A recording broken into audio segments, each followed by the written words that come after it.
హైదరాబాదులో కొత్తగా ఒక్క ఇటుక కట్టలేదు, ఒక ఇల్లు పెట్టలేదు, ఒక్క ఇల్లు కట్టలేదు, ఒక ఇటుక పెట్టలేదు. కానీ ఎన్ని కొట్టిండు, ఎన్ని వడగొట్టిండు?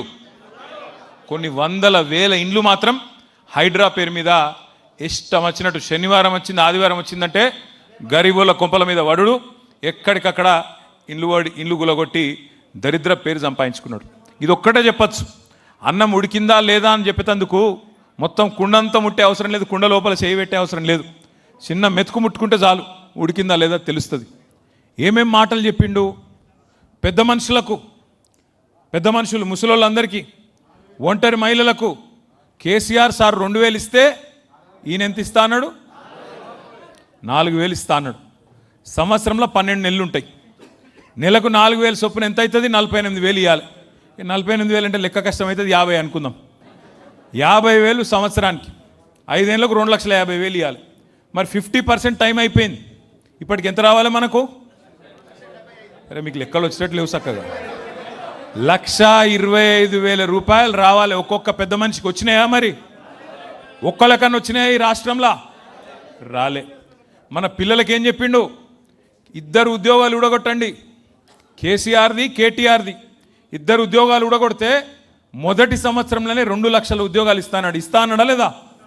రాహుల్ గాంధీ అశోక్ నగర్లో వచ్చి ఛాయ్ తాగుకుంటా పోజులు కొట్టుకుంటా అక్కడ ఉన్న వాళ్ళందరూ నిరుద్యోగులను పిలుచుకొని చెప్పిండు కదా, 2 లక్షల ఉద్యోగాలు మొదటి సంవత్సరం ఇస్తా అన్నాడు. ఇచ్చిండా? ఇప్పటివరకు 4,000 ఉద్యోగాలు కూడా ఇవ్వలే.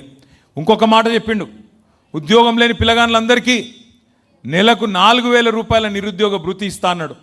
మరి సంవత్సరానికి ఎంత ఇవ్వాలి? 4,000 నెలకు చొప్పున 48,000 రౌండ్ చేస్తే 50,000. 5 ఏళ్ళకి ఎంత అవుతుంది? 2,50,000. మరి సగం టైం అయింది, ఎంత ఇవ్వాలి ఇప్పటికీ? ఒక్కనికన్నా ఇచ్చిండా?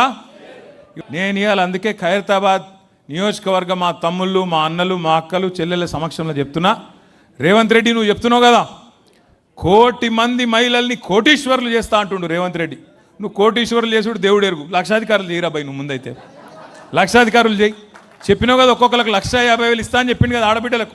నువ్వు 1,50,000 రూపాయలు కింద 1,000,000 మంది ఆడబిడ్డలకు ఇస్తే నేను రాజీనామా చేసి పోతా అని చెప్పి రేవంత్ రెడ్డి గారికి నేను చెప్తా ఉన్నాను. నీ బాధ ఏంది? ఆయన బాధల్లో మన పదవులు కావాలనే కదా, మనం ఉండద్దు రాజకీయంలో, మనం పక్కకోవాలనే కదా. నువ్వు 1,000,000 మంది ఆడబిడ్డలకు బాకీతో సహా పోయిన 2.5 సంవత్సరాలు, వచ్చే 2.5 సంవత్సరాలు ఒక్కొక్కలకు 1,50,000 చెప్పున మొత్తం అందరికీ ఆడబిడ్డలకు నేను రాజీనామా చేస్తా.